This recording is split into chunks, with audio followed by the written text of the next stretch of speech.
Hey there, and welcome to a long overdue episode of Drive Time Real Estate. And what's prompted the conversation today is appraisal management companies.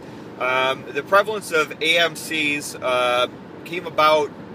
became kind of the forefront of the mortgage reform discussion coming out of the mortgage meltdown. And I think it was Andrew Cuomo in New York that prompted some of this. And essentially the charge of an appraisal management company, or the reason they became more prevalent in lending, is they became an intermediary, so to speak, between lenders and appraisers, under the supposition that lenders were having undue influence over an appraiser.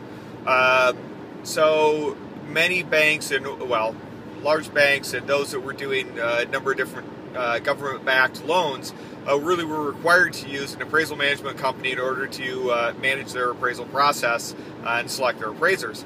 A number of years ago, this came up, and actually I think it was maybe 2 years ago, I actually had the opportunity to testify to the House Financial Services Committee for the state of Michigan regarding the impact. The concept of having an intermediary that removed any undue influence was fine.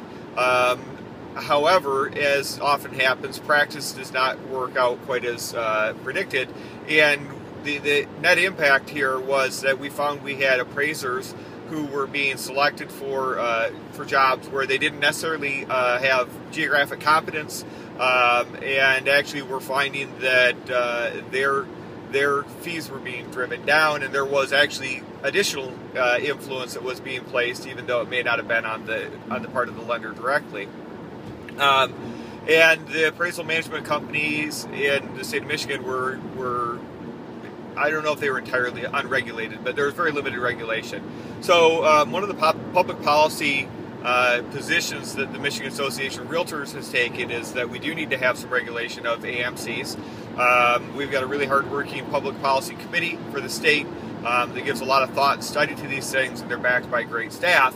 And after literally 2 years of work, last night the AMC legislation was going through its final approval in the House, I believe it was.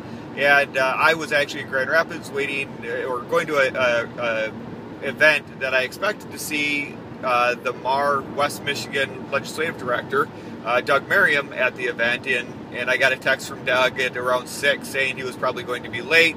And at about maybe a little before 9, I touched base with him, and he was still in the Capitol. And by 11 o'clock, he was still in the Capitol and still waiting. As it turned out, our MAR legislative staff was at the Capitol until sometime after 2:30. I think it was closer to 3 o'clock this morning before this piece of legislation finally made it through and got concurrence. It's an important piece of legislation for real estate, to make sure that the appraisal process is smoothly operating and not hampering the overall sale of real estate or causing appraisal issues that may actually restrict the growth of property values. But it's just a fantastic example, in my opinion, of how hard the volunteers of our association work to set the stage for the really highly talented staff of our state association to do our work, and that's the work on behalf of the real property owners in the state of Michigan. And so it's a proud moment. I'm really proud of the people that work for us and with us, and I know they went the extra mile and the many extra hours to see this through to fruition.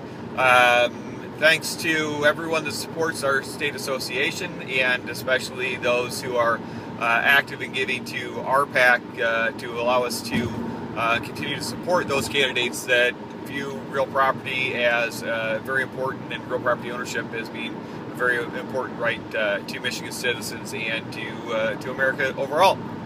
So thanks a lot, especially Brad Ward, Doug Merriam. I know you were there late at the Capitol. So you guys rock. We're lucky to have you.